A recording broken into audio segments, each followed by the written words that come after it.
I found the old video while cleaning out my closet, buried under a decade of forgotten memories. The label read Science Fair and Cheer Finals 2010 in my mother's perfect handwriting. I shouldn't have pressed play. My name is Lila, and that dusty VHS tape just reminded me why I've spent the last decade trying to prove myself to a family that never bothered to look. And first place in the state science fair goes to Lila Brooks. The grainy footage showed my 16-year-old self walking toward the stage, clutching my project on revolutionary cancer detection methods. The camera shook, then suddenly panned away to my sister Ivy practicing her cheerleading routine in the back of the auditorium. "Oh, Evelyn, look at Ivy's form. She's going to crush it at finals tomorrow." My father's voice boomed from behind the camera. My moment on stage became nothing more than background noise. I paused the video, my thumb hovering over the eject button. But something made me keep watching. The next scene showed Ivy's cheerleading finals. The camera never wavered, capturing every flip, every smile, every perfectly executed move. My parents' cheers drowned out the crowd. When Ivy's team took second place, you'd think they'd won Olympic gold from my parents' reaction. "That's my girl." Dad's voice cracked with emotion. "Our little star." My own trophy sat forgotten on a table behind them, visible for just a split second before the video cut out. I was still staring at the static when my phone buzzed. A text from Mom. "Family dinner tonight. Important news about Ivy. Don't be late." Of course it was about Ivy. It was always about Ivy. I glanced at my laptop, where an email from the biotechnology firm I'd been courting sat unopened. Inside was either an acceptance or rejection for a position that could change everything. But I knew better than to mention it at dinner. They'd just changed the subject back to Ivy anyway. My neighbor, Mr. Peterson, was watering his plants when I stepped outside. He took one look at my face and set down his watering can. "Found something you wish you hadn't?" he asked, his weathered face creasing with concern. "Just some old home videos," I said, forcing a smile. "Nothing important." "Ah," he nodded, seeing right through me. "The ones where the camera always seemed to find your sister?" I stopped short. "You remember that? Hard to forget. Your parents filming every little thing she did while you were winning science fairs and scholarships." He shook his head. Never did seem right to me. Something in his words hit harder than the video had. Maybe because it was the first time anyone had acknowledged what I'd felt all these years. "I have to go to another family dinner," I said, jingling my car keys. "Apparently, Ivy has news." "Well," he said, picking up his watering can, "maybe it's time to give them some news of your own." I thought about the email waiting in my inbox, about the research I'd been doing that could revolutionize early cancer detection, the same concept I'd first explored in that science fair project no one had watched. "Maybe you're right," I said, straightening my shoulders. "Maybe it's time they actually saw me." As I drove toward my parents' house, the old video played in my mind. But this time, I wasn't watching my teenage self on that stage. I was watching the moment I became invisible to my own family.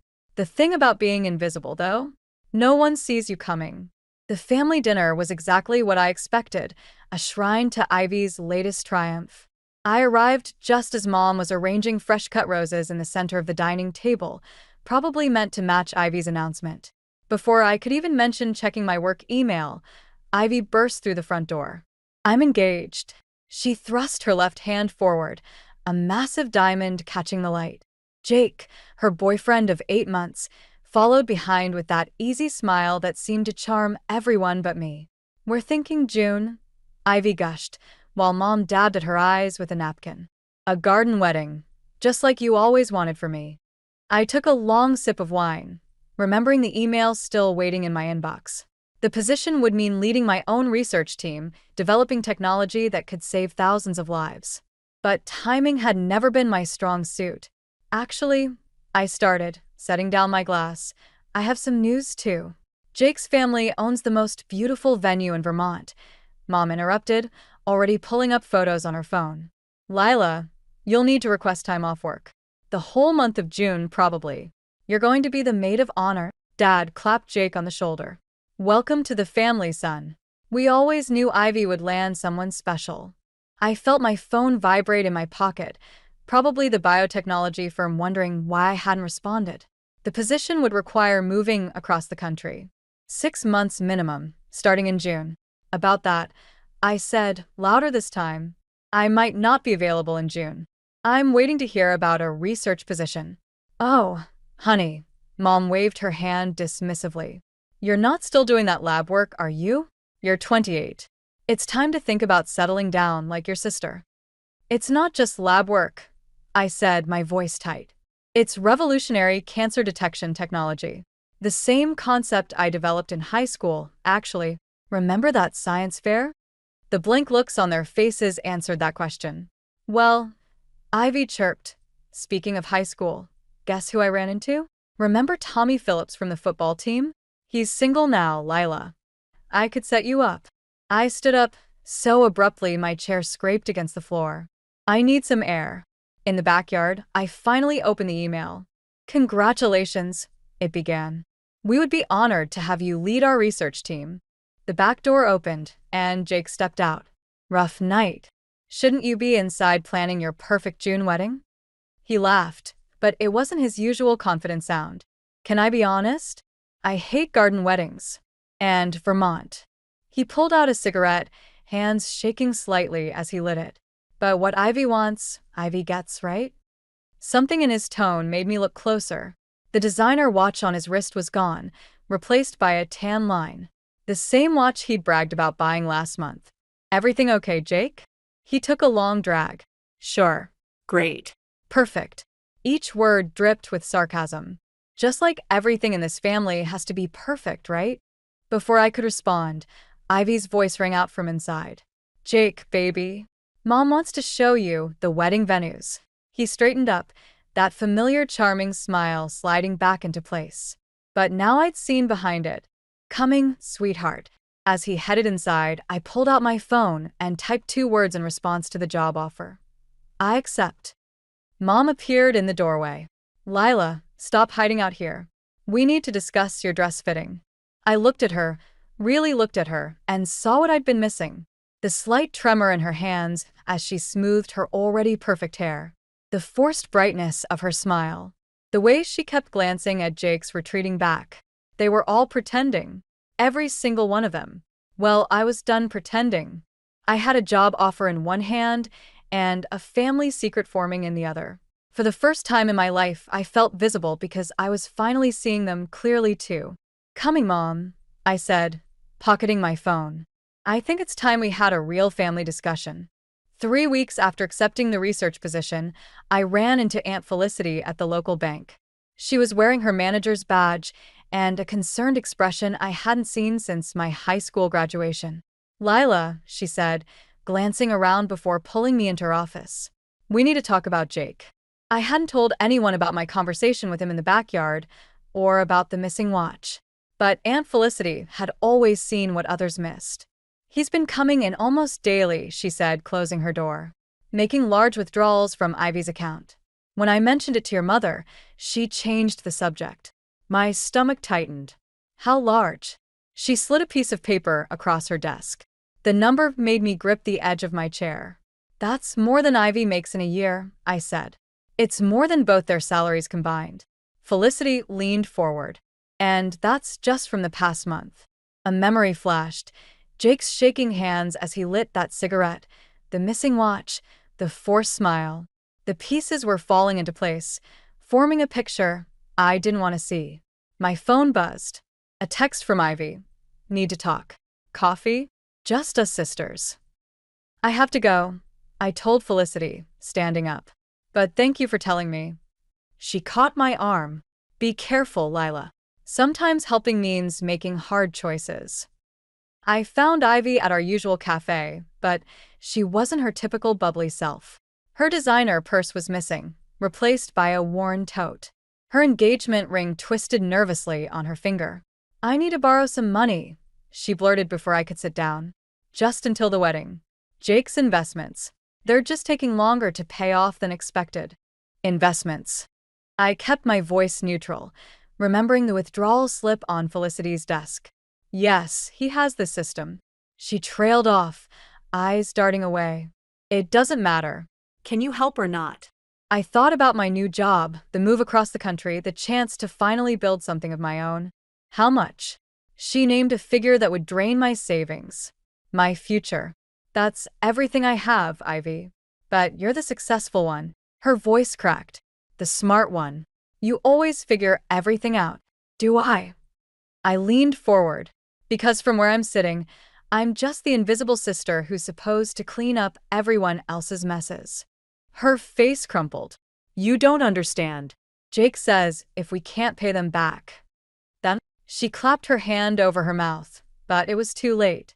My phone buzzed again. A text from an unknown number. Tell your sister time's running out. Jake knows the consequences. I showed it to Ivy. She went pale. Who are they? I asked. She shook her head, gathering her things. I shouldn't have come. Forget I asked. Ivy, wait. But she was already gone, leaving behind a crumpled receipt. I smoothed it out, a pawn shop ticket for one designer watch. That night, I sat in my car outside my parents' house, watching Jake's car pull in. He stumbled slightly getting out, checking his phone with shaking hands. Through the window, I could see Mom and Dad welcoming him, all smiles and warmth, while Ivy hovered in the background, a shadow of her former self. My own phone lit up with another message about the research position. Need your decision about the early start date. Position available immediately. I thought about Aunt Felicity's words. Sometimes helping means making hard choices. I started typing. I'll take the immediate start. Then I deleted it. Instead, I pulled on my banking app and looked at my savings, everything I'd worked for, everything I'd planned to use for my fresh start. The amount that could save Ivy, or destroy us both. My finger hovered over the transfer button as Jake's words echoed in my head. What Ivy wants, Ivy gets. But not this time. This time, I was going to find out exactly what Jake had done with my sister's money. And when I did, someone was finally going to see me coming. I put the car in drive, my mind already forming a plan. Sometimes the best revenge isn't getting even, it's getting answers. I followed Jake for 3 days before I caught him. Not at a casino or a bookie's den, but at the Silver Moon Motel on the edge of town, meeting with a man who looked like he collected broken kneecaps for fun. Through my car window, I watched Jake hand over an envelope, his hands trembling just like they had at the engagement dinner. The man counted the contents, then shook his head. Even from across the parking lot, I could see Jake's face crumple. My phone buzzed, another text from Mom about wedding preparations. Ivy's dress fitting tomorrow. Be there by 10. Don't be late like last time. I was about to reply when Jake's raised voice caught my attention. I'll get the rest. Just need more time. The man's response was too quiet to hear, but Jake's reaction wasn't. He stumbled backward, face white as paper. That's when I noticed someone else watching from a parked car 2 spaces down. Through the reflection in my side mirror, I caught a glimpse of Aunt Felicity, her expression grim as she typed something on her phone. My own phone buzzed again. This time it was Felicity, my office. Now. At the bank, she didn't waste time with pleasantries. Jake's in debt to loan sharks. Big ones. The kind that don't send polite payment reminders. How much? More than your sister knows. She slid a folder across her desk. But that's not the worst part. Inside were bank statements, withdrawal slips, and loan applications, all with Ivy's forged signature. He's using her name, I said, the pieces clicking into place. If he defaults, they'll come after her. Felicity's voice was steel. And your parents, since they co-signed some of these loans. My hands clenched around the folder. Does Ivy know? She suspects. But your mother. Felicity's mouth tightened. Evelyn's convinced everything's fine. Perfect family, perfect wedding, perfect lie. A text lit up my phone, Ivy. Where are you? Mom's furious you missed the fitting. Another followed immediately. Please come to dinner tonight. I need you there. I looked at the folder in my hands, then at Felicity. What happens if these loans default? Best case? Bankruptcy. Worst case? She met my eyes. People like the man at the motel start showing up at your parents' house instead. My phone buzzed again. The research facility. Position must be filled by end of week. Need your final decision. I thought about the job across the country, the escape route, the clean slate. Then I thought about Ivy's shaking hands at the cafe, Mom's forced smile at dinner, Dad's proud clap on Jake's shoulder. I have to tell them, I said. They won't believe you. Felicity's voice was gentle. Not without proof they can't ignore. Then I'll get proof. I stood up, my decision made. But I need your help. You realize what this means? She gestured at my phone, still showing the research facility's message. Your dream job. Some things matter more. I picked up the folder, even if they never see it that way. As I drove to my parents' house for dinner, I drafted a response to the research facility. I need to postpone my start date. Family emergency. Their reply came quickly. Position cannot be held. Must move forward with other candidates. I deleted the message just as I pulled into the driveway. Through the window, I could see them all gathered around the dinner table. Mom, Dad, Ivy, and Jake. The perfect family portrait. But now I saw the cracks. The way Jake's hand shook as he reached for his water glass. The slight tremble in Ivy's smile. The worried glances Mom kept shooting when she thought no one was looking. I had a choice to make. I could walk away, take the job, start fresh. Or I could stay and fight for a family that might never thank me for it. I got out of the car, the folder heavy in my bag. Sometimes the hardest battles are the ones we fight for people who don't even know they need saving. Time to shatter some illusions. The realtor's sold sign looked perfect in front of my new house. 3 bedrooms, 2 baths, and most importantly, 20 miles from my family. I'd just finished unloading the last box when Mom's SUV pulled into the driveway. She didn't wait for an invitation. Darling, we need to discuss something important. Dad followed behind her, and my stomach dropped when I saw Ivy and Jake trailing after them. This wasn't a casual visit. Nice place, Jake said, his eyes darting around like he was appraising everything. Real nice. Mom perched on my newly delivered couch, smoothing invisible wrinkles from her skirt. Sweetheart, we've been thinking about your situation. My situation? I stayed standing, the folder from Aunt Felicity burning a hole in my bag by the door. Living all alone in this big house, Mom continued. It seems wasteful. Dad cleared his throat. What your mother means is, with Ivy and Jake starting their life together and their current, temporary financial setback. We thought maybe you could help out family, Mom finished. Let them live here while you find something more suitable for your lifestyle. The word suitable hung in the air like poison. You want me to give them my house? My voice sounded distant, even to myself. Not give. Jake jumped in, that familiar charming smile spreading across his face. We'd pay rent, of course. Once my investments pay off. What investments? I cut him off, thinking of the man at the motel. The ones you're making with Ivy's forged signature? The room went silent. Jake's smile froze, then cracked slightly at the edges. Lila, Mom gasped. How dare you make such accusations? But I noticed Ivy hadn't said a word. She stood by the window, arms wrapped around herself, staring at the floor. Ivy, I said softly, show them your bank statements. That's enough. Dad stood up. We came here to help you, Lila.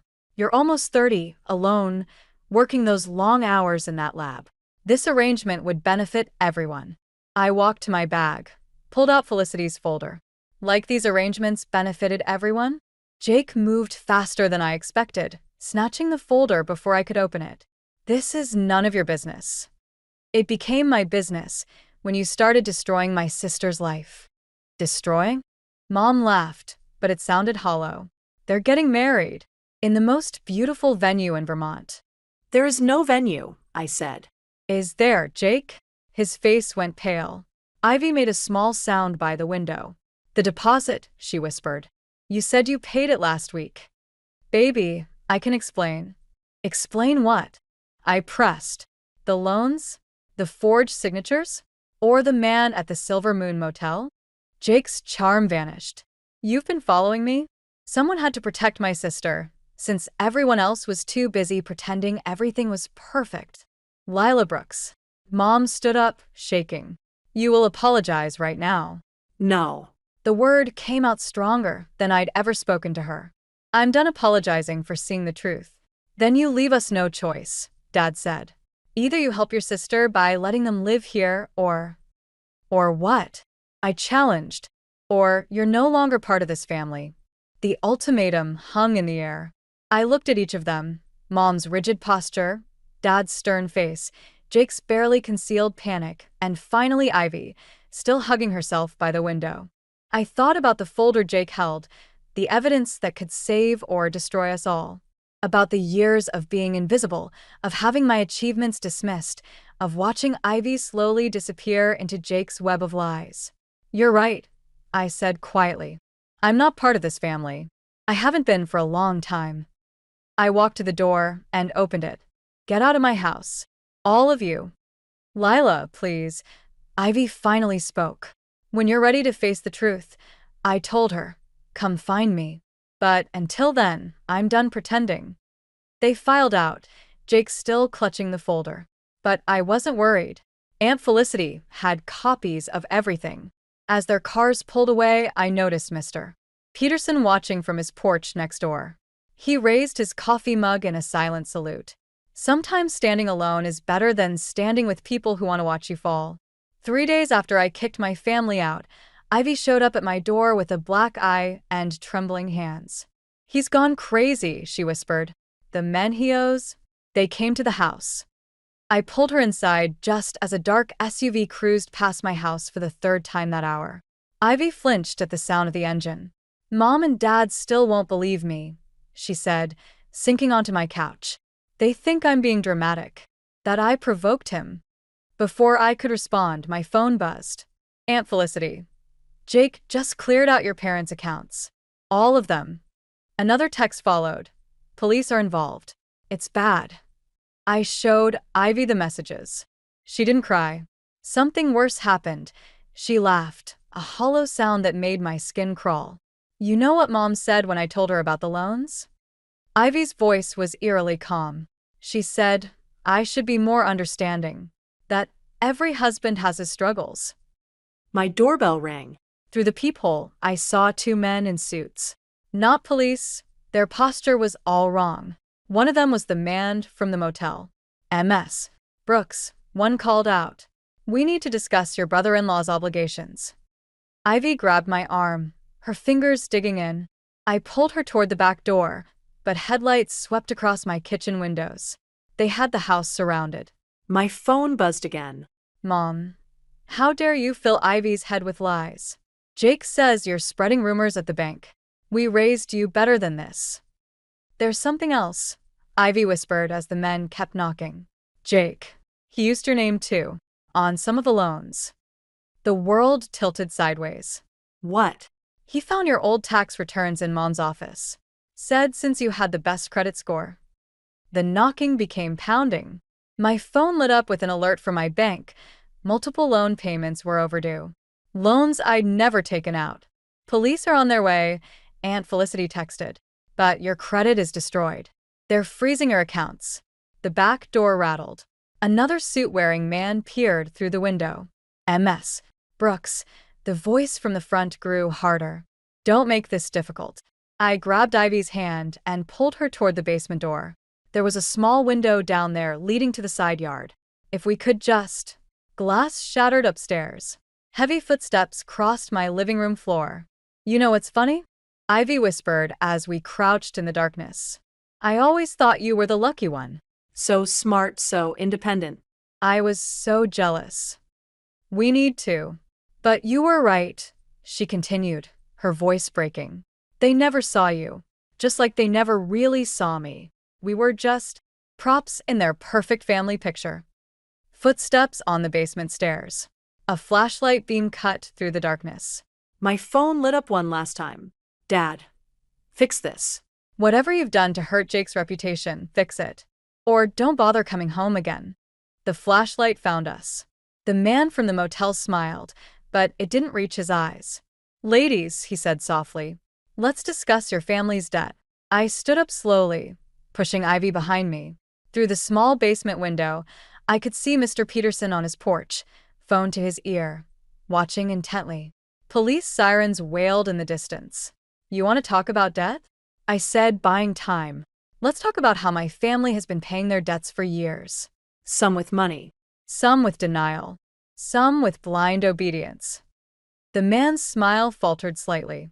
But I'm done paying, I continued, hearing the sirens grow closer. And I have proof of every illegal loan, every forged signature, every threat. You're bluffing, he said, but his eyes flickered toward the window as red and blue lights began to flash outside. I thought about the copies Aunt Felicity had safely stored away, about the years of invisible victories and silent defeats, about the price of being the perfect family's imperfect daughter. Try me, I said, as police officers surrounded the house. I've got nothing left to lose. Sometimes hitting rock bottom shows you exactly what you're made of. The police interview room felt smaller with each passing hour. Across the table, Detective Martinez spread out the evidence Aunt Felicity and I had gathered: loan documents, bank statements, surveillance photos from the Silver Moon Motel. Jake Turner was arrested trying to cross the Canadian border, she said. But he claims you're the mastermind, that you forged the signatures, orchestrated the loans. A knock at the door interrupted us. Mom and Dad burst in, their lawyer close behind. This ends now, Dad demanded. Our daughter is not pressing charges. I met his eyes. Which daughter, Dad? The one with the black eye, or the one who tried to warn you? Mom stepped forward. Her perfect makeup couldn't hide her exhaustion. Lila, please. Think about what this will do to our family's reputation. Your reputation?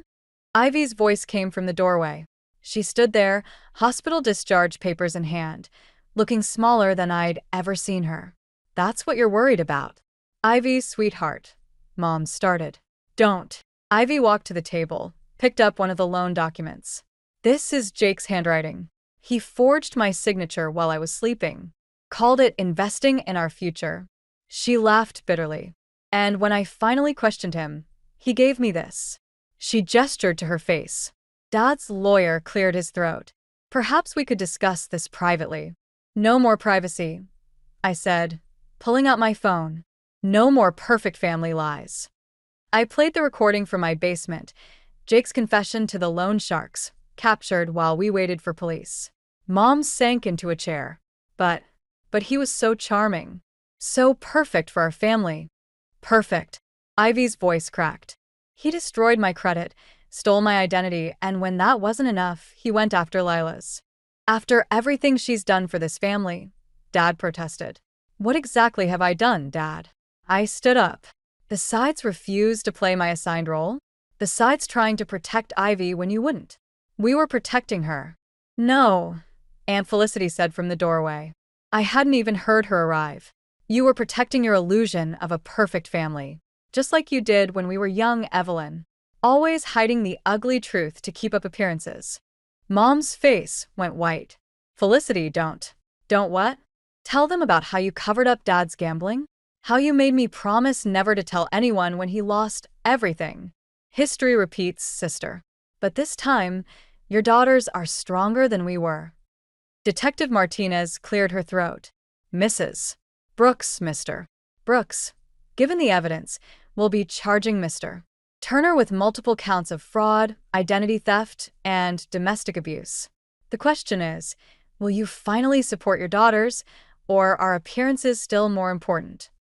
The silence stretched. I watched my parents' perfect facade crack, years of denial crumbling under the weight of truth. I'll testify, Ivy said quietly, about everything. You'll be disinherited, Dad warned. Good. I took Ivy's hand. We never wanted your inheritance. We wanted parents who could see us, really see us. Mom started crying, but for once, she didn't try to hide it. I didn't want to see, she whispered, because seeing meant admitting I failed. Again. You didn't fail by having imperfect children, Aunt Felicity said gently. You failed by demanding perfection in the first place. Detective Martinez gathered the evidence. I'll need formal statements from both MS. Brooks and MS. Turner. It's MS. Brooks again, Ivy corrected, squeezing my hand. And we're ready. As our parents left with their lawyer, Mom paused at the door. Lila. Her voice was small. That science fair project, the one about cancer detection, did you ever finish it? Yes, I said. It's the basis for my research now. She nodded, tears falling freely. I'd like to hear about it sometime, if you're willing. It wasn't forgiveness.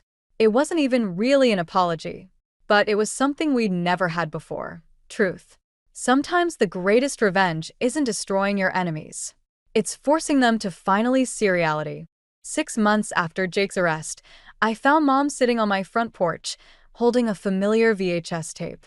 I've been watching our old home videos, she said as I approached. Really watching them this time. The science fair video. I sat beside her, leaving space between us. Your cancer detection method, she continued. The research company that contacted you. They're using it now, aren't they? I nodded. Phase 1 trials start next month. And we missed it. All of it. She turned the tape over in her hands. We were so busy making sure everyone saw our perfect family that we stopped seeing our actual children. Down the street, Ivy emerged from Aunt Felicity's car. She'd been staying with our aunt while rebuilding her life, attending therapy, and testifying against Jake. The bruises had faded, but she walked differently now, stronger, more deliberate. Did you know, Mom said softly, that your father and I haven't taken a photo together since everything happened? After decades of perfectly posed holiday cards, we can't even look at cameras anymore. Good, I said, then caught myself. No, you're right. She set the tape down. It is good. Painful, but good. Ivy joined us on the porch, sitting on my other side. No one spoke for a moment. Jake took a plea deal. Ivy finally said, 8 years, plus restitution. Your father's liquidating his retirement fund to cover the loans, Mom added. It's not much, but… Keep it, I said. Aunt Felicity helped me contest the fraudulent charges. My credit's clearing up. Mine too. Ivy smiled slightly. Though I might keep using Brooks instead of going back to Turner. About that, Mom pulled an envelope from her purse. I found this while cleaning out the attic. It's from your grandmother, my mother. The letter inside was dated just before her death, addressed to Mom and Aunt Felicity. I'm sorry I made you hide who you were, I read aloud. Sorry I taught you that appearances matter more than truth. Break the cycle. Love your children for who they are, not who you wish they would be. She wrote that the day before she died. Mom whispered. I never showed it to Felicity, never took its advice. Instead, I became exactly what she warned against. Mr. Peterson waved from his porch next door. Behind him stood a man I'd seen around lately, Owen, a wildlife photographer who'd been documenting urban foxes in our neighborhood. He caught my eye and smiled. You know, Ivy said, following my gaze, perfect families don't exist. But real ones might be better. Mom stood up, brushing off her pants. For once, she didn't fix her hair or check her makeup. I should go. Your father. We're trying therapy. Separately for now. She paused at the steps. I know we can't go back. I can't fix everything we broke. But maybe we can build something new. Something real. After she left, Ivy and I sat in comfortable silence. The VHS tape sat between us, a relic of our old life. What should we do with it? Ivy asked. I thought about revenge, about justice, about protection, about the years spent fighting to be seen. Keep it, I decided, as a reminder of what we survived, of what we discovered. I picked up the tape, that sometimes the people who hurt us most aren't villains, they're just broken people trying to look whole. Owen crossed the street, camera in hand. You won't believe what I just captured, he called out. A whole fox family living right under everyone's noses. I smiled, thinking of hidden things finally coming to light. Want to see? He asked. Ivy nudged me. Go. I've got some job applications to fill out anyway. As I walked toward Owen, I glanced back at our porch, at my sister, at the tape, at the space where Mom had sat. The perfect family was gone, shattered by truth and consequences. But maybe that's what had to happen. Maybe you can't build something real until you clear away the perfect lies. I took Owen's offer hand, ready to see what he'd discovered, ready to see what else had been hiding in plain sight, waiting to be truly seen.